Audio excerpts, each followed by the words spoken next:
दलित स्वयंसेवक संघ आणि अण्णाभाऊ साठे स्मारक समितीचे अध्यक्ष दादासाहेब सोनावणे आणि साहित्यरत्न अण्णाभाऊंवर प्रेम करणारे आपण सर्व, थोर समाजवादी लोकनेते भाई वैद्य यांनी खूप वर्षांपूर्वी अण्णाभाऊंवर एक लेख लिहिला होता आणि या लेखाचं शीर्षक हे कबीरा सम चमत्कार अण्णाभाऊ साठे असं होतं.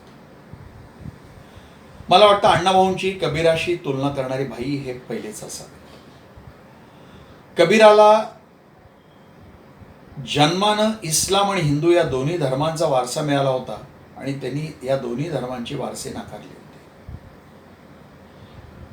डोळे मिटून ईश्वर भक्ती करणारा हा संत नव्हता, तर उघड्या डोळ्यांनी समाजाचे गुणदोष पाहून त्या समाजाला बदलण्याचा प्रयत्न करणारा असा हा समाजक्रांतिकारक होता. राजा ढाले म्हणतात की कबीर हा भारतीय साहित्याचा मानबिंदू आहे. भारतीय साहित्यातला तो सगळ्यात मोठा आदिविद्रोही कवी आहे, तत्वचिंतक आणि द्रष्टाई आहे. त्याच्या तत्वचिंतनाच्या केंद्रस्थानी देव आणि धर्म नव्हता, तर मानव आणि मानवता होती.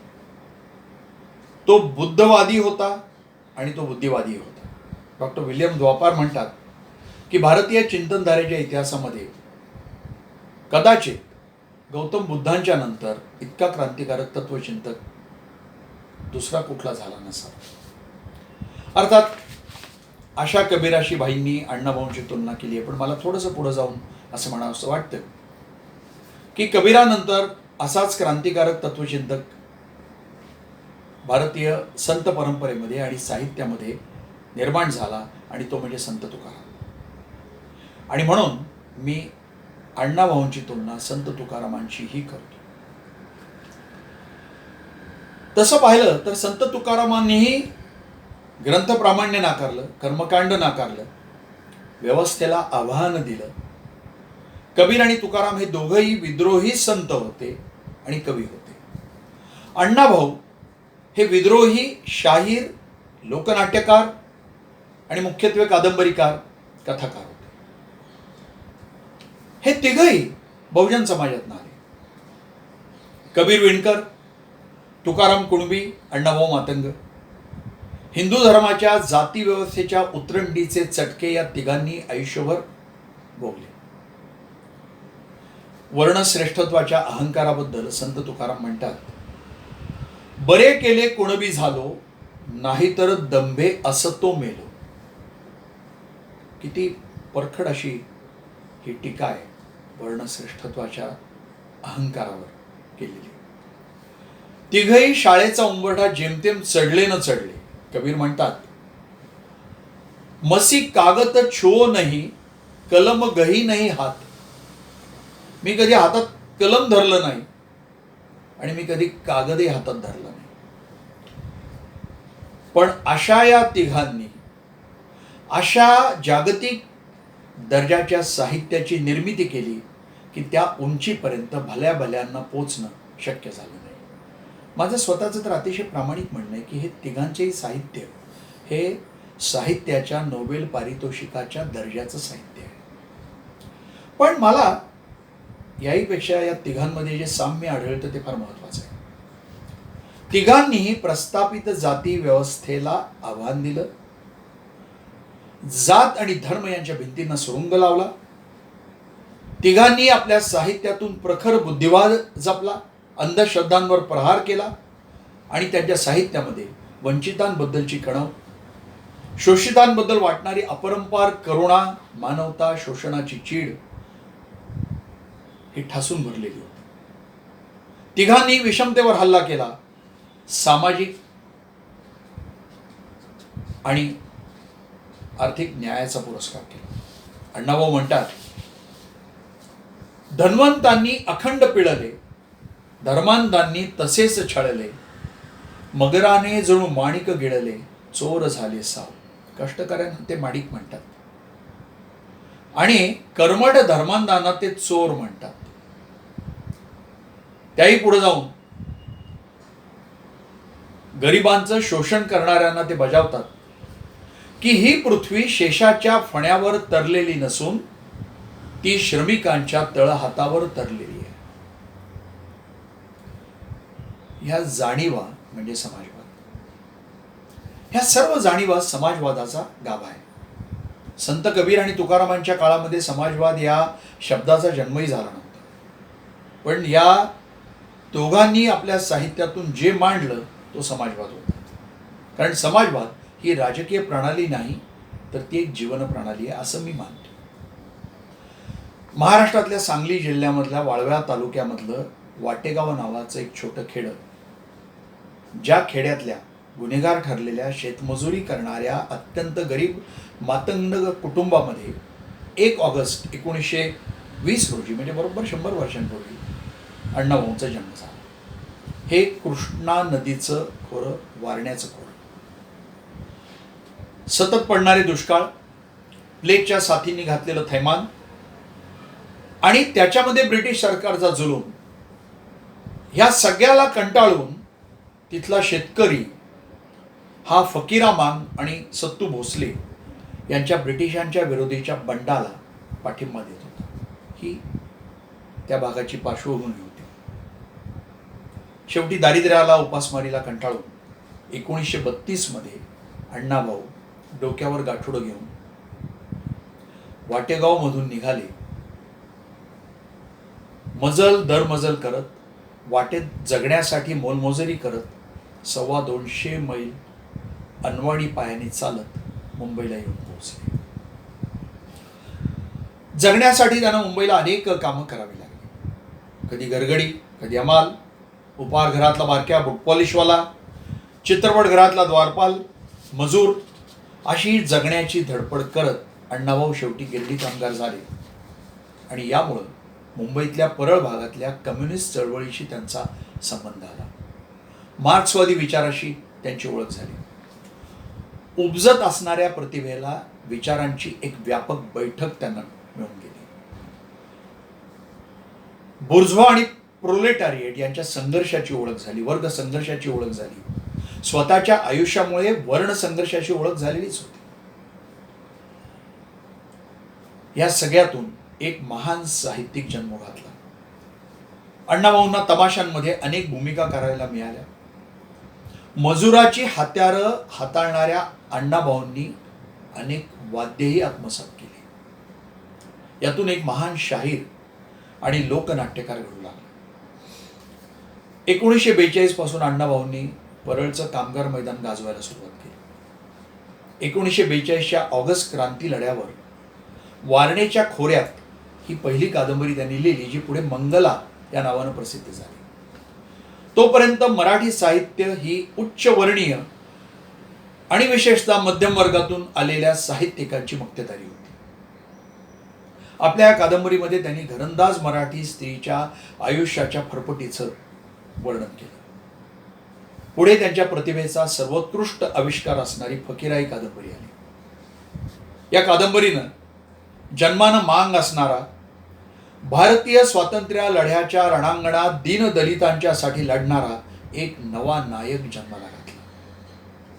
मुंबईतल्या वेश्यांच्या जीवनावरची चित्रा, उपेक्षित तमाशा कलावंतिणीच्या जीवनावरची वैजयंता आणि वारणेचा वाघ या त्यांच्या कादंबऱ्या खूप गाजल्या. मजूर, हमाल, खाटीक, वेश्या, दलाल, भिकारी, गुंड, दारूवाले, खुनी, दरोडेखोर, डबरी, फासेपारधी, डोंबारी, सापगारोडी, शिकलगार, नंदीवाले, दरवेशी यांचं चित्रण त्यांनी आपल्या साहित्यामध्ये केलं. यातील कित्येकांना त्यांनी नायक केलं, कोणाला नायिका केलं. त्यांच्या कादंबऱ्यांमधल्या स्त्रिया फार वैशिष्ट्यपूर्ण होत्या. फकीरामधली राधा आणि राठीबारी, चित्रामधली चित्रा आणि सोनी, वैजयंतामधली वैजयंता, रानमेवामधली मोहना आणि लक्ष्मी, संघर्षमधली सुलभा आणि कृष्णाबाई, अग्निदिव्यमधली चंद्रा, आगमधील शीला आणि मुक्ता या सर्व स्वाभिमानी, निर्भय, अन्यायाच्या विरुद्ध पेटणाऱ्या नागिणी होत्या. त्या शीलवान, निष्ठावान, पतीशी एकनिष्ठ, माणुसकीचा गहिवर असणाऱ्या स्त्रिया होत्या. दलित स्त्रीची मराठी साहित्यातली अत्यंत वाईट अशी प्रतिमा अण्णाभाऊंनी आमूलाग्र बदलून टाकली. त्यांच्या कथा आणि कादंबऱ्या या उपेक्षित घटकांचा आवाज मांडला. मराठी साहित्यामध्ये क्रांती होती. समाजाच्या जीवनाच्या अंधारात खितपत पडलेली अनेक दालनं त्यांनी उघडली. तळागाळात पिसणाऱ्या लोकांना त्यांनी आपल्या साहित्यातून नुसताच आवाज दिला नाही, तर त्यांना सन्मानही प्राप्त करून दिला. 1944 मध्ये अण्णाभाऊंनी शाहीर अमर शेख आणि शाहीर गवाणकर यांच्याबरोबर लाल बावटा कला पथकाची स्थापना केली आणि या कला पथकानं एक झंझावात उभा केला.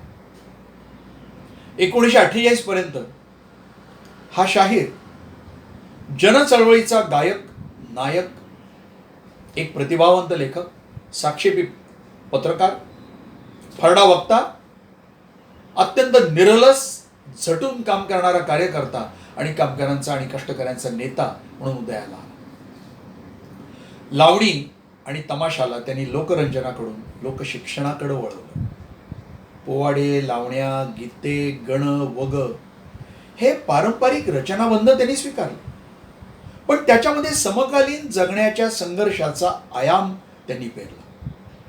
गणातील गणेशवंदन, गणेश स्तवन काढून टाकलं आणि तिथे मातृभूमी, राष्ट्रवीर, हुतात्मे, देशभक्त यांची स्तवनं घातली. गणानंतरची गवळण काढून तिथे म्हणणीला स्थान दिलं. म्हणणी म्हणजे एक कवन असतं की ज्यातून कथानकाचा परिचय करून दिला जातो. म्हणणीमध्ये सूचित केलेले कथानक हे पात्रांच्या कृती, युक्ती, घटना याच्यामधून आकार घ्यायला लागतं आणि यालाच वग असं म्हटलं जातं. वग नाट्यामधला राजा, राणी, प्रधान, सेनापती ही काल्पनिक पात्र त्यांनी काढून टाकली आणि त्याच्यामध्ये गावकरी, शेतकरी, श्रमिक, पाटील, पुढारी ही वास्तव जीवनातली पात्र आणली. शोषक शोषित यांचा संघर्ष, अन्नाचा होणारा काळाबाजार, अन्नाची टंचाई, महागाई, दारिद्र्य, कर्जबाजारीपणा, मतदान, निवडणुका हे विषय त्यांनी तमाशामध्ये आणले. अकलेची गोष्ट, खापऱ्या चोर, बिलंदर बुडवे, शेटजींचे इलेक्शन, पुढारी मिळाला, मूक मिरवणूक, देशभक्त घोटाळे, दुष्काळात 13वा, निवडणुकीतील घोटाळे, लोकमंत्र्यांचे घोटाळे ही त्यांनी काही लिहिलेल्या तमाशांची शीर्षकच किती बोलकी आहेत बघा. अण्णाभाऊ जीवनाच्या, भारतीय जीवनाच्या, समाजाच्या कित्येक अंगांना आपल्या साहित्यातून स्पर्श करत होते. अण्णाभाऊंचे पोवाडे हे तर प्रचार आणि जनजागृतीचं हत्यार होतं. रशियावरील नाझी आक्रमण आणि रशियन सैन्य आणि रशियन महिला यांच्या शौर्याचं वर्णन करणारा स्टॅलिनग्राडचा पोवाडा. त्यावेळेला बंगालमध्ये फार भयानक दुष्काळ पडला होता. हजारो माणसं उपासमारीने मरत होती. या दुष्काळग्रस्तांना मदतीची हाक घालण्यासाठी, मुंबईकरांना आवाहन करण्यासाठी त्यांनी लिहिलेला बंगालची हाक हा पोवाडा, महायुद्धावरचा बर्लिनचा पोवाडा, फाळणीची व्यथा मांडणारा पंजाब दिल्लीचा पोवाडा, निजामाच्या रझाकारांचं क्रौर्य आणि त्याविरुद्धचं आंदोलन यावरचा तेलंगणाचा पोवाडा, संयुक्त महाराष्ट्राच्या चळवळीमध्ये नुकतेच कॉम्रेड श्रीपती पाटील आणि त्यांचे सहकारी हुतात्मा झाले होते, त्याच्यावर त्यांनी लिहिलेला अमळनेरीचे हुतात्मे हा पोवाडा आणि मुंबईच्या गिरणी कामगारांचा पोवाडा. हे त्यांचे पोवाडे आणि विषय पाहिले तरी त्यांच्या प्रखर सामाजिक आणि राजकीय जाणीवा आपल्यापुढे स्पष्टपणे येतात. त्यांची गीतही अशीच आहेत. कामगार स्तवनमध्ये ते म्हणतात, कामगार हाच जगाला गती देतो. काळाबाजार या गीतात ते साठेबाजांवर तुटून पडतात. एकजुटीचा नेता या गीतात ते कामगाराच्या नेतृत्वाखाली वर्गविहीन समाजाची स्थापना होईल असं स्वप्न मांडतात. एकजुटीचा नेता झाला कामगार तयार, बदला रे दुनिया सारी दुमदुमली ललकार. तू मराठमोळामध्ये ते शेतकऱ्याची व्यथा मांडतात. काँग्रेसच्या लबाडीवर ते बोलत कडे कपारी या गीतामध्ये तुटून पडतात. शिवारी चला या गीतात ते सावकारी, भांडवलशाही आणि साम्राज्यवाद हटवण्याची हाक देतात. दौलतीच्या राजा उठून सर्जा, हाक दे शेजाऱ्याला, शिवारी चला. दुनियेची दौलत सारी या गीतात ते शेतकरी आणि भूमिहीन मजुरांच्या व्यथा मांडतात. अण्णाभाऊंच्या लावण्या हे पण एक फार ताकदीचं प्रकरण होतं. त्यांची सगळ्यात गाजलेली लावणी, माझी मैना गावावर राहिली, माझ्या जीवाची होती या काहिली. या लावणीत ते गाव सोडून शहराच्या रगाड्यात पत्नीच्या विरहानं व्याकुळ झालेल्या कामगाराची व्यथा मांडतात. पण तसंच हे एक रूपक पण आहे. नुकताच संयुक्त महाराष्ट्र झाला होता. मुंबई मिळाली मराठी भाषिकांना, पण कारवार, बेळगाव, निपाणी हे कर्नाटकात गेलं. मराठी भाषिकांना या आपल्या प्रिय भागांचा जो विरह जाणवत होता, ती व्यथा पण त्यांनी या रूपकाच्या रूपानं मांडलेली आहे. मुंबईच्या लावणीमध्ये ते मुंबईमधली एका बाजूला असणारी प्रचंड श्रीमंती आणि दुसऱ्या बाजूला असणारं टोकाचं दारिद्र्य या विषमतेचं दर्शन करतात. दारिद्र्य, घरामधली भांडणं, पोलिसांच्या धाडी, लेखक, मित्र आणि चित्रपटसृष्टीनं केलेली फसवणूक, अनुयायींनी केलेला विश्वासघात, वर्णवादी साहित्यानं केलेली उपेक्षा. मातंग समाजातनं, दलित समाजातनं आलेला हा साहित्यिक या उंचावर जातो आणि त्यातही तो डाव्या विचारांचा आहे. मराठी सारस्वताला पचणारी गोष्ट नव्हती. त्यामुळे स्वाभाविकपणे तेव्हाच्या प्रस्थापित मराठी साहित्यानं आणि साहित्यिकांना आणि साहित्याच्या समीक्षकांना अण्णाभाऊंची प्रचंडपणे उपेक्षा केली. कम्युनिस्ट पक्षाचं होणारं विघटन, कामगार चळवळीची होत जाणारी पिछाट, दुर्दैवानं मागे लागलेली अनेक व्यसनं आणि त्यातून मागे लागलेल्या व्याधी या सर्वांनी जेरीला येऊन 18 जुलै 1969 रोजी वयाच्या फक्त 49व्या वर्षी अण्णाभाऊंनी या जगाचा निरोप घेतला. अण्णाभाऊ शाळेत जेमतेम 1.5 दिवस गेले. अशा अण्णाभाऊंनी 35 कादंबऱ्या, 14 कथासंग्रह, 14 तमाशे, 10 पोवाडे, 3 नाटकं आणि रशियावर लिहिलेलं एक प्रवास वर्णन जे खूप गाजलं, अनेक लावण्या, अनेक गीतं, असं उदंड साहित्य मागे ठेवलं. त्यांच्या अनेक साहित्यकृतींची जगातल्या 27 भाषांमध्ये भाषांतर झाली. त्यांच्या साहित्यावर 7 चित्रपट निघाले जे खूप गाजले. त्यांच्या साहित्याचा अनेक अभ्यासक्रमांमध्ये समावेश करण्यात आला आणि जेमतेम 1.5 दिवस शाळेची पायरी चढलेल्या अण्णाभाऊंच्या साहित्यावर अनेकांनी PhD केली. प्रचारकी साहित्य हे अभिजात साहित्य नाही असं मानलं जातं, कारण प्रचारकी साहित्यामध्ये साहित्य मूल्य कमी असतं असा एक समज आहे. अण्णाभाऊंनी या समाजाला छेद दिला. आपल्या साहित्यातून समाजवादी विचारांचा त्यांनी अत्यंत बेधडकपणे प्रचार केला आणि हे करत असताना आपल्या साहित्याला त्यांनी अभिजात साहित्याच्या अत्यंत उंच अशा पातळीवर नेऊन ठेवलं. इतक्या श्रेष्ठ दर्जाचं साहित्य अण्णाभाऊ का निर्माण करू शकले? स्वतःच एका ठिकाणी त्यांनी उलगडून ते सांगितलेलं आहे. अण्णाभाऊ म्हणतात, जशी प्रतिभेला वास्तवाची गरज असते तद्वतच कल्पनेलाही जीवनाचे पंख असणं आवश्यक असतं. अनुभूतीला सहानुभूतीची जोड नसेल तर आपण का लिहितो याचा पत्ताच लागणं शक्य नाही. म्हणून मी लिहिताना सदैव सहानुभूतीने लिखाण करण्याचा प्रयत्न करतो, कारण ज्यांच्याविषयी मी लिहितो ती माझी माणसं असतात. यामुळंच अण्णाभाऊंचे शब्द हे अलंकारांचे पिसारे उभे करत नाहीत, तर त्यांच्या नायकांच्या आणि नायिकांच्या जगण्याच्या वास्तवाच्या दाहकतेचं दर्शन घडवून आपल्या प्रस्थापित संवेदनांना हलवून सोडतं आणि शहारे उभं करतं. यामुळंच स्मशानातील सोन्यासारखी कथा जन्म घेते. जेव्हा मी सर्वप्रथम ही कथा वाचली तेव्हा भडभडून आलं, उक्साउक्शी रडावंसं वाटलं की भारतीय समाजानं आपल्याच समाजातल्या एका फार मोठ्या घटकाला जनावरापेक्षाही अत्यंत भयानक असं आयुष्य जगायला लावले याची लाज वाटायला लागली.